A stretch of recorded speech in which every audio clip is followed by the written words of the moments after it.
সম্মানিত প্রিয় দর্শক মণ্ডলী, আজকে যে বিষয়টি আপনাদের সম্মুখে আলোকপাত করব তা হলো মুহররম মাসের বিদআতগুলো। আমরা অনেকেই সুন্নাহ নিয়ে আলোচনা করলেও বিদআতগুলো সেভাবে আমরা উল্লেখ করি না। মুহররমের যে বিদআত কর্মকাণ্ডগুলো রয়েছে সেগুলো অবশ্যই তুলে ধরা অপরিহার্য বলে আমি মনে করছি। সুতরাং একটি সুন্নাহকে আদায় করতে গিয়ে আমরা যদি নানান বিদআতের মধ্যে আমরা জড়িয়ে পড়ি তাহলে আমাদের কিন্তু দুনিয়া আখিরাত সব শেষ হয়ে যাবে, দিনকে ধ্বংস করা হয়ে যাবে। সুতরাং সংক্ষেপে আমি মুহররম মাসের আশুরা কেন্দ্রিক যত বিদআত আছে তা তুলে ধরছি। এক নম্বরে আমরা আশুরা অর্থাৎ 10 মুহররমে আমরা সোম পালন করি হুসাইন রাদিয়াল্লাহু তাআলা আনহু এর শোক পালনের উদ্দেশ্যে, নাউজুবিল্লাহ। সুতরাং এই উদ্দেশ্যে আমরা রোজা রাখি, এটা করা যাবে না। কেননা হুসাইন রাদিয়াল্লাহু তাআলা আনহু এর কারবালার যে ঘটনা ঘটেছিল সেটা ছিল রাসূল সাল্লাল্লাহু আলাইহি সাল্লামের মৃত্যুর 50 বছর পর। সুতরাং রাসূল সাল্লাল্লাহু আলাইহি সাল্লাম কীভাবে হুসাইন রাদিয়াল্লাহু তাআলা আনহু এর শোক পালনের উদ্দেশ্যে সিয়াম পালন করেছিলেন বলেন? এটা কখনো হতে পারে না।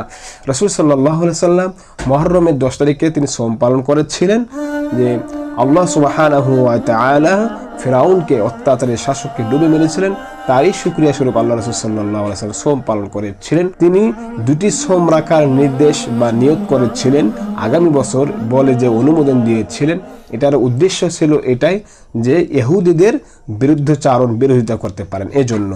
সুতরাং আমরা কেউ হুসাইন রাদিয়াল্লাহু তাআলা আনহু এর শোক পালনের উদ্দেশ্যে সোম রাখবো না।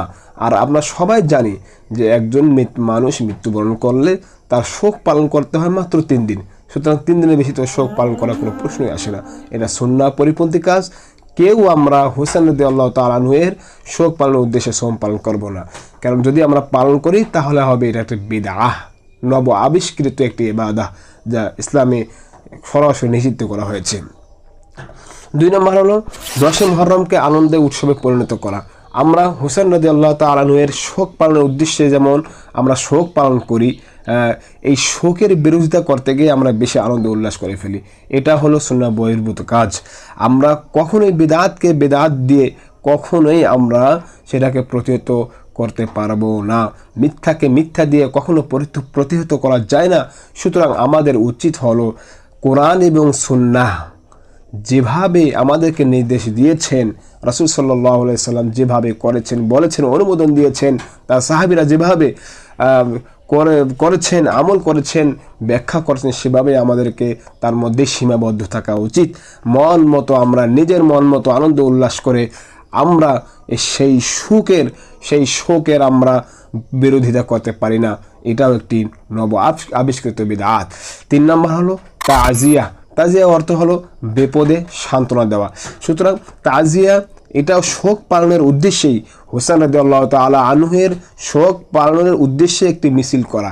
সেই মিছিলের মাধ্যমে সেই শিয়ারা করে থাকে, সাথে আমরা অনেক মুসলিমরাও নিজেকে জড়িয়ে ফেলেছি। সুতরাং এই বিদআত থেকে আমাদেরকে বেরিয়ে আসতে হবে। 4 নম্বর হলো 10 মুহররমে চোখে সুরমা লাগানো। আমরা অনেকে 10 মুহররমে চোখে সুরমা লাগাই। আবার অনেকে মনে করি, এরকম হাদিস এসেছে, বানোয়াট হাদিস, যে 10 মুহররমে যে ব্যক্তি চোখে সুরমা লাগাবে তার সেই চোখে আর কোনো রোগ ব্যাধি হবে না, নাউজুবিল্লাহ মিন যালিক।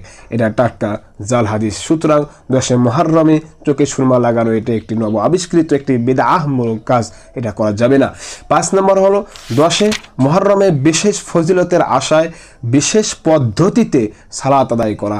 আমরা কি করি, অনেকে 10 মুহররম কেন্দ্রিক বিভিন্ন জাল হাদিসের ভিত্তিতে আমরা বিশেষ পদ্ধতিতে বিশেষ কিরাতের মাধ্যমে আমরা বিশেষ সালাত আদায় করি, এটা করা যাবে না। যেমন জাল হাদিস এভাবে এসেছে যে একটি জাল হাদিস এমন যে আবু হুরায়রা রাদিয়াল্লাহু তাআলা আনহু থেকে বর্ণিত, তিনি বলেন রাসূল সাল্লাল্লাহু আলাইহি ওয়াসাল্লাম বলেছেন যে কেউ যদি আশুরার দিনে 4 রাকাত নামাজ এভাবে পড়ে যে প্রত্যেক রাকাতে সূরা ফাতিহার সাথে 50 বার সূরা ইখলাস পাঠ করবে, তাহলে আল্লাহ সুবহানাহু ওয়া তাআলা তার পেছনের 50 বছরের গুনাহ মাফ করে দেবেন এবং আগামী 50 বছরের সওয়াব দেবেন। এটা হলো টাটকা একদম জাল হাদিস। সুতরাং এই জাল হাদিসের আমল করা যাবে না, এর একটি বিদআহ হবে। সম্মানিত উপস্থিতি, 10 মুহররম কেন্দ্রিক আরও একটি হাদিস এভাবে এসেছে নামাজের বিষয়ে। নামাজ আবিষ্কার করা হয়েছে এভাবে যে 10 মুহররমে কেউ যদি জোহর এবং আসরের মাঝামাঝি 40 রাকাত নামাজ এভাবে পড়ে, 40 রাকাত নামাজ, অর্থাৎ প্রত্যেক রাকাতে সূরা ফাতিহার সাথে 10 বার আয়াতুল কুরসি, 10 বার ইখলাস এবং 5 বার করে সূরা নাস ফালাক পড়ে কেউ যদি 40 রাকাত নামাজ পড়ে তাহলে নাকি আল্লাহ সুবহানাহু ওয়া তাআলা তাকে জান্নাতুল ফেরদাউস দান করবেন। এটিও একটি মিথ্যা হাদিস, যার হাদিস রাসূলের নামে মিথ্যা রটনা করা হয়েছে, মিথ্যা বলা হয়েছে, মিথ্যা করা হয়েছে। সুতরাং আমরা 10 মুহররম কেন্দ্রিক কোনো বিশেষ ফজিলতের আশায় বিশেষ পদ্ধতিতে কোনো সালাত আদায় করব না ইনশাআল্লাহ। 6 নম্বর হলো তাবিঈ ইয়াজিদ বিন মুআবিয়া রাদিয়াল্লাহু তাআলা আনহুকে আমরা মালউন বা অভিশপ্ত বলে গালিগালাজ করি। এই ইয়াজিদ বিন মুআবিয়াকে মালউন অভিশপ্ত বলে গালিগালাজ করব না সঠিক ইতিহাস না জেনে। সুতরাং আমরা কোরআন এবং সুন্নাহর মধ্যে যতটুকু এসেছে ততটুকুই আমরা ইনশাআল্লাহ